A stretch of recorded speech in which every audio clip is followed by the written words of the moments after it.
So what do you do if you're an RC person and you're stuck in a hospital? You prototype stuff the hard way. You're drawing it up like you used to have to do before computers.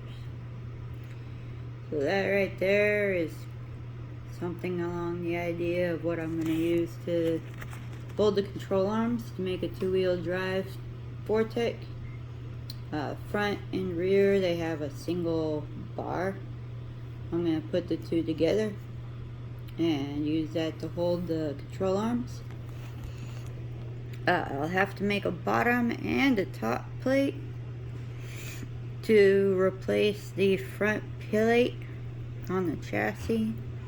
I'm doing all this so that way you can just take the front plate off of a four-wheeler and just slide the two-wheel one right back into place. But I'll make this out of, I've got some old Lexan, some thick Lexan. I'll make a bottom plate.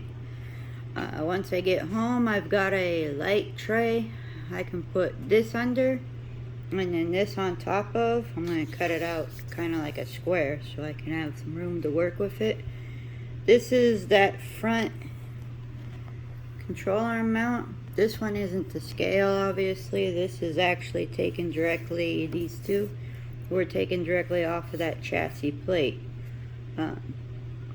with a clear piece of plastic that I'm going to use to make that plate. So I will make this one to fit over the top of this one.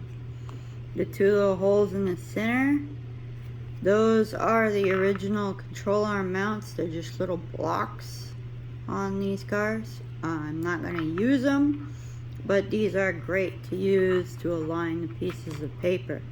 So when I go to trace a full plate, because this is going to end up down here and this is going to end up here, and they're layered like that on the original one for strength. So two plates are going to end up epoxied together, and that's how I'm going to do this. I might have to put a plate of, like, I've got some thin Lexan too. I might have to put some plate in there just to get the thickness right.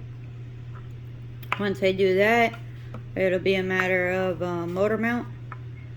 So I'm going to use the motor mount to space up just a little. Yeah, it'll raise the front center of gravity, so I'm going to get a little weeble in the car. And figuring out steering is going to be fun. It's probably going to end up underneath the engine or underneath the motor. That's going to be another interesting thing, but I'm prototyping it from the bottom up. I'll be able to, by spacing it up, I can put a overdrive style gearing, so a much bigger pinion than little bitty spur on the drive shaft that'll run all the way to the back. That'll give me some better speed and take some of the original torque out, because the original differential in it's like almost for a four-wheel drive wrestler. It doesn't need to have that much gearing, and there's no real way to bring it down. But yeah, that's what I'm doing in the hospital. Yeah, I'm in the hospital. So I'm doing that to just get ahead, and I'll be out of here Friday. Once I'm out of here, I'll get settled down, and then I'll start with lives and stuff like that as I can. Yeah, so take care, and I'll see you guys soon. Bye.